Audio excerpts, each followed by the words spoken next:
Sections ఏవైతే ఉన్నాయో వాటికి సంబంధించి అడ్వకేట్ సాగర్ ప్రస్తుతం మనతో పాటు ఉన్నారు లైన్ లో. సాగర్ గారు నమస్తే అండి. నమస్తే సార్, ఇప్పుడు మనం మార్నింగ్ అంటే 12 గంటల నుంచి కూడా మనం చూస్తూ ఉన్నాము.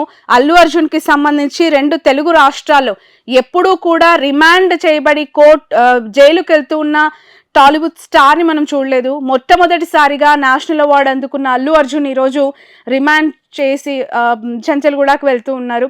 ఎలా చూడాలి, అతని పైన పెట్టిన కేసులు ఎలాంటివి, దాని ఎఫిషియన్సీ ఎంత, అండ్ ఇప్పుడు రిమాండ్ చేసిన తర్వాత తీసుకోవాల్సిన స్టెప్స్ ఏంటి, మీకు తెలిసిన అప్డేట్స్ ఇవ్వండి. కానీ జనరల్ గా అయితే కోర్టు ఇటువంటి కేసులలో జనరల్లీ అరెస్ట్ చేసిన ఎఫ్ఐఆర్ ఇచ్చిన తర్వాత పోలీసు కేసు రిజిస్టర్ చేసుకొని దాని తర్వాత ప్రిలిమినరీ ఎంక్వైరీ కండక్ట్ చేసి ప్రిలిమినరీ ఇన్వెస్టిగేషన్ కండక్ట్ చేసి నిజంగా కంప్లైంట్ లో బలం ఉందా లేదా, బలం ఉంటే ఆ కంప్లైంట్ ఎవరి పేరైతే ఆరోపణ చేశారు, ఎవరి పేరైతే నింద మోపారు, ఆ వ్యక్తి యొక్క ప్రమేయం ఉందా లేదా అనేది వాళ్ళు వెరిఫై చేసుకొని అక్కడ ఉన్నటువంటి అఫెన్స్ జరిగినటువంటి ప్లేస్ కి వెళ్ళి అక్కడ సాక్ష్యాధారాలు సేకరించి సీసీటీవీ ఫుటేజ్, ఇండివిజువల్ విట్నెసెస్ యొక్క స్టేట్మెంట్స్, ఇక్కడ ఉన్నటువంటి పరిస్థితులు అవన్నీ ఇక్కడ ఎవిడెన్సెస్ అన్ని కలెక్ట్ చేసుకొని ఇన్వెస్టిగేషన్ చేసిన తర్వాత కంప్లైంట్ లో వ్యక్తి యొక్క పాత్ర ఉన్నది, ఆరోపణలకు ఎదుర్కొంటున్నటువంటి వ్యక్తి యొక్క పాత్ర ఉన్నది అన్నప్పుడు మాత్రమే అరెస్ట్ చేస్తారు. అందుకని మీరు కేసు 5వ తారీఖు రోజు నమోదైన అరెస్ట్ మనకు 13 రోజులు ఇచ్చారు. అంటే ఇన్ని రోజులు వాళ్ళు ప్రిలిమినరీ ఎంక్వైరీ చేసి దాంట్లో ఇన్వెస్టిగేషన్ లో ఈయన పాత్ర ఉన్నది, ఈయన వచ్చినందుకే ఆ రకమైనటువంటి కమోషన్ క్రియేట్ అయ్యి స్టాంపేడ్ అయిపోయి ఒక అమాయకురాలైనటువంటి ఆమె మహిళ చనిపోయిందన్న విషయాన్ని వాళ్ళు నిర్ధారణకు వచ్చి అరెస్ట్ చేశారు. సాగర్ గారు, A1 గా సంధ్యా థియేటర్ యజమానిని ఆ రోజే అరెస్ట్ చేసినప్పుడు A11 గా ఉన్న అల్లు అర్జున్ గారిని ఈ రోజు ఎందుకు అరెస్ట్ చేయాల్సి వచ్చింది? ఈ రోజు రిమాండ్ వాళ్ళ పాత్ర పైన వాళ్ళు చేసినటువంటి ఇన్వెస్టిగేషన్ లో వాళ్ళకి సాక్ష్యాధారాలు దొరికినప్పుడు అరెస్ట్ చేస్తారు. అరెస్ట్ చేసేటప్పుడు రిమాండ్ కేస్ డైరీ అని వీళ్ళు ప్రిలిమినరీ ఎంక్వైరీలో వీళ్ళకు ఏ ఎంక్వైరీ మీద వచ్చిన అవుట్కమ్ మీద వాళ్ళు బేస్ అయ్యి అరెస్ట్ చేస్తున్నారనేది ఆ రిమాండ్ కేసు డైరీలో రాస్తారు. అది రిమాండ్ కేసు డైరీలో కోర్టు రిమాండ్ తో పాటు అక్యూజన్ తో పాటు కోర్టులో ఫైల్ చేస్తారు. అది పరిశీలించినటువంటి కోర్టు ఆ కోర్టు సాటిస్ఫై అయితే ఆ రీజనింగ్ మీద, అరెస్ట్ రీజనింగ్ మీద, అప్పుడు కోర్టు దాన్ని రిమాండ్ రాస్తారు, జ్యుడిషియల్ రిమాండ్ కి రాస్తారు. ఇది ప్రొసీజర్. అయితే ఇక్కడ వాదనలు జరుగుతున్న సందర్భంలో ఏ సెక్షన్ లో అయితే 105 బిఎన్ఎస్ ఏ సెక్షన్ కింద అయితే అల్లు అర్జున్ ని అక్యూజ్డ్ గా అరెస్ట్ చేసి తీసుకొచ్చారో అది ఆయనకు అట్రాక్ట్ కాదు. ఎందుకంటే ఇది culpable homicide not amounting to murder. దాని యొక్క డెఫినేషన్ కు అక్కడ జరిగినటువంటి సంఘటనకు ఎటువంటి సంబంధం లేదు. ఒకవేళ అల్లు అర్జున్ ని అరెస్ట్ చేసి రిమాండ్ చేయాల్సి ఉంటే ఆయనను 106 బిఎన్ఎస్ అంటే ఐపీసీలో 304A death due to negligence, నిర్లక్ష్యం వల్ల జరిగినటువంటి కమోషన్ స్టాంపేడ్ లో ఆమె మరణించింది కాబట్టి అయితే 106 బిఎన్ఎస్ అట్రాక్ట్ అవుతుంది కానీ 105 culpable homicide not amount to murder attract కాదు. ఒకవేళ 106 అట్రాక్ట్ అయితే దాంట్లో మాక్సిమం పనిష్మెంట్ 5 సంవత్సరాలే కాబట్టి ఆయన అరెస్టు అవసరం లేదు, ఆయనకు నోటీస్ వదిలేయచ్చు. కానీ కేవలం ఆయనను ఇబ్బంది పెట్టడానికే చట్టాన్ని ఉల్లంఘించి అక్కడ ఉన్నటువంటి సాక్ష్యాధారాలలో ఆయన ప్రమేయం లేకున్నప్పటికీ ఆయన మీద 106 బిఎన్ఎస్ ఏదైతే 106 BNS culpable homicide not amount to murder అని ఉందో ఆ సెక్షన్ కింద 10 సంవత్సరాల జైలు శిక్ష ఉంది కాబట్టి ఆయన రిమాండ్ తరలిస్తున్నారు. ఇది ఇల్లీగల్. ఎందుకంటే షారూక్ ఖాన్ కేసులో గుజరాత్ హైకోర్టు అట్లే జడ్జిమెంట్ ఇచ్చింది. అర్నబ్ గోస్వామి కేసులో మనకు సుప్రీంకోర్టు జడ్జిమెంట్ ఇచ్చింది. బండి సంజయ్ గారి కేసులో కూడా తెలంగాణ హైకోర్టు జడ్జిమెంట్ ఇచ్చింది. కాబట్టి ఈ కేసు ఆ కేసులు అన్ని సేమ్ సెట్ ఆఫ్ ఫ్యాక్ట్స్ ఉన్నాయి, సేమ్ లా మీద, లీగల్ పొజిషన్ మీద, లా మీద వాళ్ళు రిలై అవుతున్నారు కాబట్టి ఇక్కడ కూడా ఇంటరిమ్ బెయిల్ ఇవ్వాలి అని చెప్పి వాళ్ళు వాదన వినిపిస్తున్నారు. ఇంకా వాదన సాగుతున్నాయి. మరి వాళ్ళ అప్డేట్ అయితే ఇంకేం రాలేదు మరి. యాక్చువల్లీ జస్ట్ నౌ వచ్చిందండి. హైకోర్టు కూడా 14 రోజుల పాటు రిమాండ్ విధిస్తూ తీర్పు చెప్పింది. సో, సోమవారం రోజు మధ్యంతర బెయిల్‌కి అప్లై చేస్తే కోర్టు పర్మిషన్ ఇస్తే వచ్చే అవకాశం ఉంటుంది. లేదంటే 14 రోజుల పాటు ఆ రిమాండ్ కంటిన్యూ అయ్యే అవకాశం ఉంది అనేది మనకి లేటెస్ట్‌గా వస్తున్న ఇన్ఫర్మేషన్. బట్ ఒకసారి పర్మిషన్ అనేది ఒక మూవీ టీమ్ నుంచి అప్లై అయిన తర్వాత ఆ రెస్పాన్సిబిలిటీ అనేది థియేటర్‌కి ఉంటుందా? మూవీ టీమ్ పైన ఉంటుందా? పోలీస్ టీమ్ పైన ఉంటుందా? సాగర్ గారు మీకు తెలిసి? ఇప్పుడు ఇప్పుడు ఇప్పుడు ఉన్నటువంటి as on wear given situation లో మనకు వచ్చిన ఇన్ఫర్మేషన్ అంటే కోర్ట్ ప్రొసీడింగ్ అబ్జర్వ్ చేసిన తర్వాత నాకు అర్థమైంది ఏంటంటే, సంధ్యా థియేటర్ యజమాని వాళ్ళు 2 డిసెంబర్ 2024 రోజే చిక్కడపల్లి ఏసీపీకి ఒక లెటర్ పెట్టారు.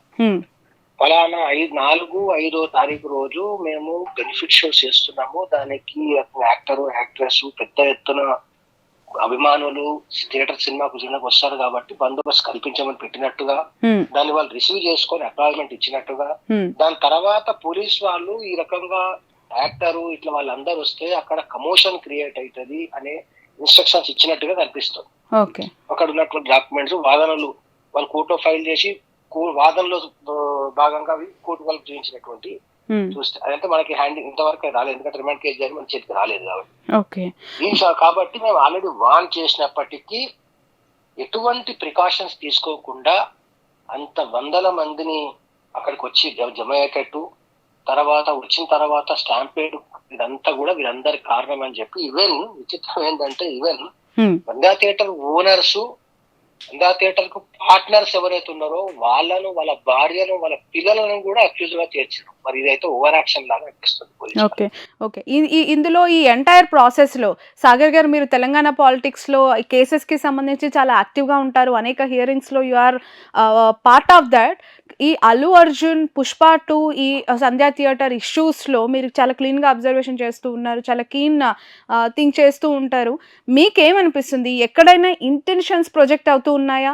కావాలని ఏదో ఇంటెన్షన్స్ హిడెన్‌లో ఉంచి ఇదంతా చేస్తున్నట్టుగా అనిపిస్తుందా? ఎందుకు అనంటే, ఒకవైపు భర్త అంటే రేవతి ఎవరైతే మహిళ చనిపోయారో ఆవిడ భర్త కూడా నాకు సంబంధం లేదు, నేను కేసుని వెనక్కి తీసుకుంటా, విత్‌డ్రా చేసుకుంటానని చెప్పి మీడియా ముఖంగా ఆయన బయట కూడా ఇచ్చారు.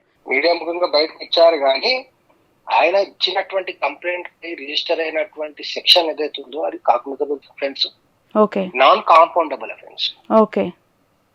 వాళ్ళు కాంప్రమైజ్ చేసుకోవడానికి వీలు లేదు. సో ఇప్పుడు చెప్పండి. ఇది కేవలం ఇన్వెస్టిగేషన్ చేసి కోర్టులో ఆధారాలు ప్రవేశపెట్టిన తర్వాత ఆధారాలు సరిగా లేకపోతే కొట్టివేయడం అన్న కావాలి, లేదంటే ఇన్వెస్టిగేషన్ చేసి కోర్టులో ఫైల్ చేసినటువంటి ఛార్జ్ షీట్ లో ఆధారాల ప్రకారం కేసు నడిచిన తర్వాత అవుట్కమ్ ఏముంటనేది తర్వాత విషయం. చేసుకుంటాం అనేది ఏంటంటే ఇట్ షోస్ దట్ అది ఆయన భయపడి చేసుకుంటున్నారా, అనవసరంగా నాకెందుకు ఈ రభస అంత అన్న ఉద్దేశంతో అంటున్నాడా తెలియదు. ఓకే. సాగర్ గారు, ఒక నేషనల్ హీరో, పాన్ ఇండియా లెవెల్లో super star, national award winner, the ultimate super duper hits చేసే ఒక హీరో స్టాంపెడ్లో ఇలా అరెస్ట్ రిమాండ్కి వెళ్ళటం, కోర్టులో జడ్జికి తన ద్వారా కన్సిడరేషన్స్ ఏమని చెప్పుకోవచ్చు, ఎలాంటి కన్సిడరేషన్స్ తనకి ఉండొచ్చు హీరోయిన్స్లో, ఎలాంటి స్టెప్స్ తీసుకుంటే బెటర్, మీ అడ్వైజెస్ ఏంటి? నేను క్రిమినల్ జూరిస్ప్రుడెన్స్ లో accused has right to be silent అని ఉంటుంది. ఆయన అవసరం లేదు, ఆయన నోరు విప్పి ఆయన తరఫున ఆయన వాదన విలువ చెప్పాల్సిన అవసరం లేకుండానే ప్రాసిక్యూషన్ ఆయన మీద నేరారోపణ చేస్తూ పెట్టినటువంటి ఛార్జ్ షీట్, దాని సపోర్టింగ్ డాక్యుమెంట్స్, దాని సపోర్టింగ్ స్టేట్మెంట్స్ ఏవైతే ఉన్నాయో వాటిని క్వశ్చన్ చేసి కూడా మన మీద ఉన్నటువంటి అభియోగాన్ని కొట్టివేయించుకోవచ్చు. అక్యూజ్డ్ వచ్చి దాంట్లో చెప్పాల్సిన అవసరం లేదు. వాళ్ళ తరఫున అడ్వకేట్ కూడా అక్యూజ్డ్ తరఫున వాదనలు ఎంతవరకు ప్రజెంట్ చేయొచ్చు అంటే, పోలీసు వాళ్ళు కోర్టులో ప్రవేశపెట్టినటువంటి ఆధారాల వారికి చెప్పి అవి సరైనవి కావు, ఈ కేసుకి సంబంధం లేనివి, ఈ ఆధారాలతోటి అక్యూజ్డ్ కి ఎటువంటి సంబంధం లేదు అన్నట్టు ప్రూవ్ చేసుకొని కొట్టివేయచ్చు. కానీ అవసరం అయితే వారెంట్ చేస్తే కంపల్సరీ పెట్టాల్సి వస్తుంది అనుకున్నప్పుడు మాత్రం కేసు ట్రయల్ అయిపోయిన తర్వాత వాళ్ళు వాళ్ళ తరఫున వాదనలు ఏమన్నా సాక్షులు కానీ డాక్యుమెంట్స్ కానీ పెట్టచ్చు, ట్రయల్ రూపంలో పెట్టచ్చు. కానీ అది సెకండ్ ఆప్షన్. ఫస్ట్ ఆప్షన్ అయితే కోర్టులో చార్జ్ షీట్ పాటు వేసినటువంటి డాక్యుమెంట్స్, ఆ తర్వాత ఏదైనా పోలీసు వాళ్ళు వేసినటువంటి డాక్యుమెంట్స్ ఏవైతున్నాయో వాటి మీద రిలై అవుతూ కూడా వాటిని మనం ఛాలెంజ్ చేసి కూడా మన కోర్టులో అక్విటల్ తీసుకోవచ్చు. ఓకే. అసలు విచారణకి రమ్మని ముందస్తుగా సమాచారం ఇవ్వకుండానే అదుపులోకి తీసుకొని అరెస్ట్ అని ప్రకటించారు అనే వార్త కూడా వస్తోంది. ఇది కరెక్టే అనుకుంటారా? అనొచ్చా మనం? ఎందుకు అనంటే మార్నింగ్ నుంచి అదే జరుగుతోంది ఫ్యాన్స్ మధ్యలో ఇష్యూ. యాక్చువల్లీ ఏంటంటే మిస్కన్సెప్షన్స్ చాలా ఉన్నాయి. ఈ కేసు ఏదైతే ఏ సెక్షన్ కింద అయితే అల్లు అర్జున్ యాక్టర్ ని అరెస్ట్ చేశారో ఆ సెక్షన్ యొక్క పనిష్మెంట్ అప్ టు 10 years ఉంది. 7 సంవత్సరాల కన్నా పైన ఉన్నటువంటి శిక్ష ఉన్నటువంటి ఏ అఫెన్సెస్ అని వితౌట్ నోటీస్ అరెస్ట్ చేయొచ్చు. ఓకే. పోలీస్ కా పవర్ ఉంది. ఓకే. ఓకే. ఓకే. చాలా మంది మిస్కన్సెప్షన్ ఏముంటుందంటే మిగతా కేసులు ఎట్లయితే నోటీస్ ఇస్తారో అట్లా ఇస్తారు అనుకుంటారు, కానీ ఇది అబౌవ్ 7 years పనిష్మెంట్ ఉన్నటువంటి అఫెన్స్ కాబట్టి. ఓకే. ఒకవేళ నేరము అనుకున్నట్టుగా ఈ కేసులో అల్లు అర్జున్ పాత్ర ఉంది, ఇంటెన్షన్ గానే తను వెళ్ళారు వితౌట్ నోటీసు, తప్పు ఉంది అని పోలీసులు నిర్ధారణ చేయగలిగితే ఎన్నేళ్ల జైలు శిక్ష పడే అవకాశం ఉంది? ఎలాంటి పనిష్మెంట్స్ ఉంటాయండి?